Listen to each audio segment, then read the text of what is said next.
Bueno, regresamos a esta serie de videos de circuitos digitales.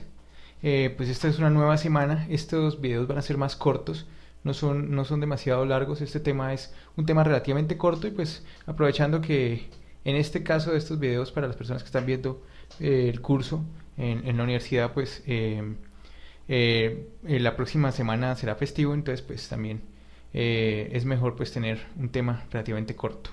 Entonces pues iniciemos con este nuevo capítulo y pues este nuevo capítulo pues es simplemente tecnología de circuitos integrados digitales. Pues simplemente ya vamos a aterrizar pues volver esto realidad. O sea, hasta ahora estamos viendo pues con puertas y todo esto, pero lo estamos viendo de una forma relativamente pues casi que imaginaria o matemática. Ahora sí ya vamos a aterrizar de verdad a circuitos como tal integrados, ¿sí? O sea, ya llevar esto de verdad, circuitos que podemos montar en, no sé, en una protoboard o en algún tipo de circuito impreso, ¿sí?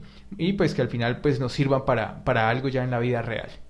Este capítulo que tiene, pues tiene una primera parte de familias lógicas. Realmente todo esto lo vamos a mezclar un poco, ¿sí? Vamos a ver diferentes familias lógicas, vamos a ver características de estas familias lógicas y pues clasificación.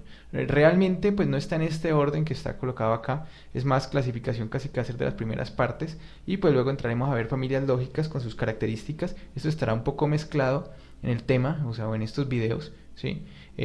Simplemente entraremos a ver las características de esas familias lógicas a medida pues que vamos explorando pues su funcionamiento.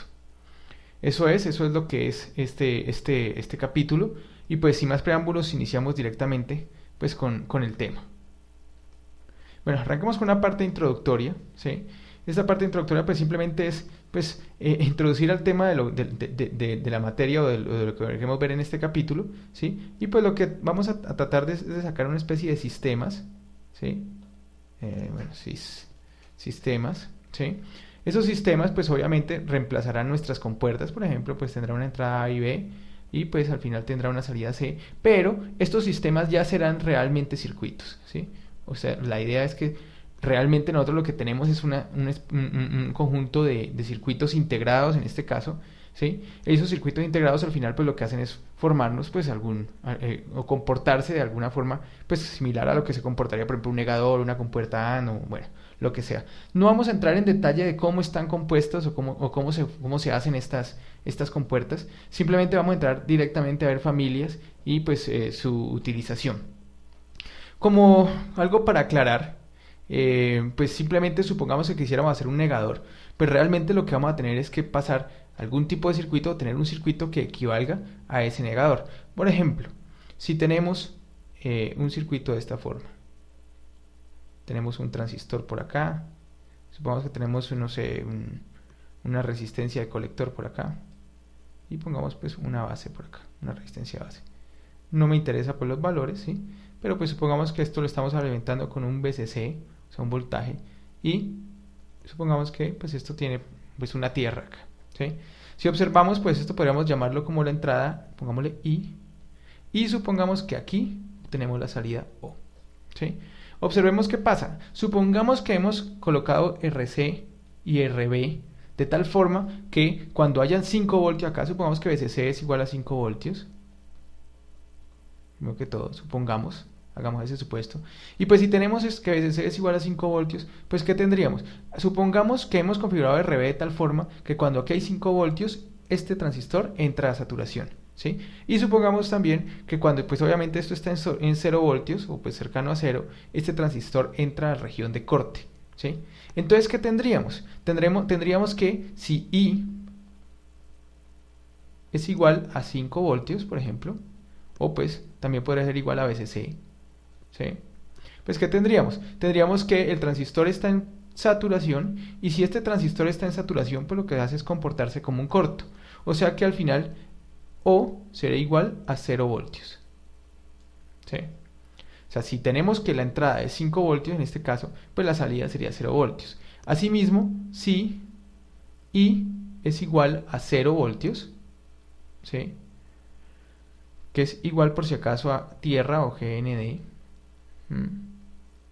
pues lo que tendríamos es que la salida O pues sería igual a 5 voltios. ¿Por qué? Pues porque esto estaría en corte, y si esto está en corte, pues simplemente es como si no existiera este transistor, y si no existe este transistor, pues lo que tendremos es que simplemente en O se ve el voltaje pues de la fuente o VCC, ¿sí? O sea, al final VCC, aquí también, ¿sí?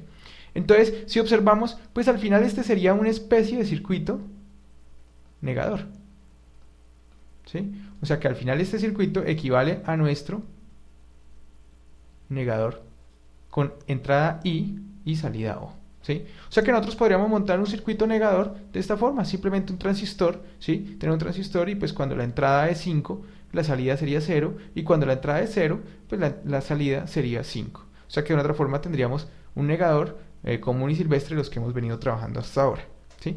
De esa forma se construyen los circuitos integrados, ¿sí? Realmente lo que tenemos es una serie de transistores, y esos transistores pues lo que hacen es comportarse de una forma o de otra. ¿Qué problemas tiene este circuito y por qué? Pues vamos a ver más adelante cuando veamos pues circuitos equivalentes pues por ejemplo de un negador o de ANSO, o sea, de estas, aunque vuelvo y digo no vamos a entrar muy en detalle en esto, pero pues ¿qué problema tendría esto? Primero que todo que RC pues tendría que tener un valor del orden de los Ks, ¿sí? Lo que haría que cuando esto entre en corte, o cuando el transistor entre en corte, o sea cuando aquí haya 0, pues sí hayan 5 voltios, pero la impedancia de salida de este circuito sea RC. Y si la impedancia de salida es RC, pues si RC tiene unos valores relativamente altos, la impedancia de salida será alta. O sea que al final casi que no tendríamos potencia en esta salida. Por eso el circuito que vamos a ver más allá, pues no va a ser tan simple como este. Pero realmente este sí sería un negador, solo que pues tendría problemas de impedancia y cosas de estas. Fuera de eso, cuando esto está en corte, en saturación, perdón, o sea, cuando hay 5 voltios acá, pues esto estaría en 0 y la impedancia de entrada, en este caso, bueno, de salida de este circuito, pues sería casi que la resistencia que se ve en este transistor, que sería casi que 0, por lo que tendríamos una impedancia que estaría cambiando, dependiendo de la entrada o la salida. La idea es, pues, tener una impedancia que siempre sea la misma, ¿sí? Pues esto no es que lo vaya a preguntar, pues nuestro curso no es un curso de circuitos analógicos, ¿sí? Pero pues de todos modos es bueno tenerlo claro y entender pues de dónde viene todo esto, y que al final lo que tenemos adentro de los integrados pues simplemente son transistores, no es más. Bueno, entonces ya haciendo esa aclaración, pues entremos en materia un poco ya más en detalle. Entonces primero que todo hablemos de DIP. No es la única forma, les dejo de tarea encontrar los tipos de encapsulado, por si acaso esto es un tipo de encapsulado. Este es el más común, o sea, este es el que conectamos nosotros a nuestras protoboards o QTs, ¿sí? Encapsulado. Es más, este ya realmente no se está utilizando tanto. Si ustedes abren pues alguna tarjeta moderna, algún aparato moderno, ya no van a ver casi estos integrados. Sí van a ver otro tipo pues, de distribuciones y otro tipo ya los pines, la separación entre pines será diferente, bueno, todo esto. Pero para nuestro caso y pues para el caso de digitales que apenas estamos iniciando, pues estos son los que vamos a utilizar ya sea en laboratorio o pues cuando estemos haciendo montajes ya propios, sobre todo acá en Colombia, pues que a veces es difícil acceder a tecnologías un poco más avanzadas, pues que ahí siempre que utilizaremos este tipo de empaquetado o de encapsulado, ¿sí? ¿En qué consiste este? Pues primero que todo es dual, o sea que son dos como dos conjuntos de pines, ¿sí?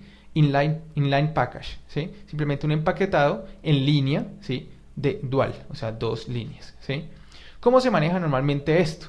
Siempre cualquier tipo de integrado que tengamos, pues que utilice la configuración DIP, pues lo que va a tener es un pin 1, ¿sí? Que normalmente está marcado por una muesca. Esta muesca que ve aquí, o marca, ¿sí? Pues nos marca el 1. Normalmente miramos el integrado desde esa muesca y lo que hacemos es hacer una U, ¿sí? O sea, una especie de U, la voy a hacer aquí, algo así como una U, en la que venimos acá y terminamos por acá, ¿sí? Iniciamos la U y terminamos la U. Siempre pues donde inicia la U sería el 1 y donde termina la U sería el 14. O sea, si observamos entonces en este caso arranca el 1 aquí, 2, 3, 4, 5, 6, 7 y el 8 está por este lado, 9, 10, 11, 12, 13, 14, ¿sí? Este sería un DIP de 14 pines. No siempre son de 14, podríamos tener por ejemplo uno de 8 pines. ¿Cómo sería un DIP de 8 pines? Pues simplemente coloquemos la muesca acá, tendríamos el 1, 2, 3, 4, 5, 6, 7 y 8. Sería 1, 2, 3, 4, 5, 6, 7 y 8. Hay otra muesca o hay otro como otra señalización que se coloca para hablar, para identificar el terminal 1, aunque no todos los integrados lo tienen, ¿sí? O sea, no siempre esta muesca está. Entonces, pues no es bueno fiarse de ella. Es mejor simplemente acordarse que donde está la muesca se hace la U, ¿sí? Ahí está marcando la 1, o sea, el primero y el último. Y pues simplemente hacemos una U. Esto es viéndolo desde arriba. O sea, si nosotros estamos observando, estaríamos viéndolo desde arriba. O sea, colocamos el integrado así como está acá en este dibujo acá. Lo estaríamos viendo desde arriba, ¿sí? O sea, sería algo así como... Aquí estaríamos nosotros. Supongamos que eso es un ojo. ¿Sí? Entonces estaríamos viendo desde arriba, ¿sí? Entonces esta vista es desde arriba y lo que les digo, simplemente arrancamos con una U, ¿sí? En esta forma, ¿sí?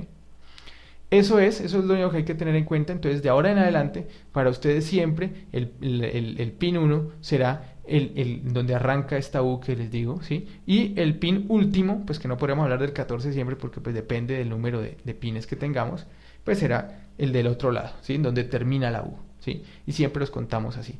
Lo mismo sucede por si acaso para los integrados analógicos. Por ejemplo, si ustedes utilizan integrados de operacionales o alguna cosa de estas, pues también van a tener esta nomenclatura. O sea, siempre van a arrancar el 1 en la muesca, ¿sí? Y pues de ahí en adelante hasta el último, el otro lado. Eso a tener en cuenta por el momento, ¿sí? Con eso terminamos este primer video y pues es una pequeña introducción de todo este cuento de los circuitos integrados. Gracias.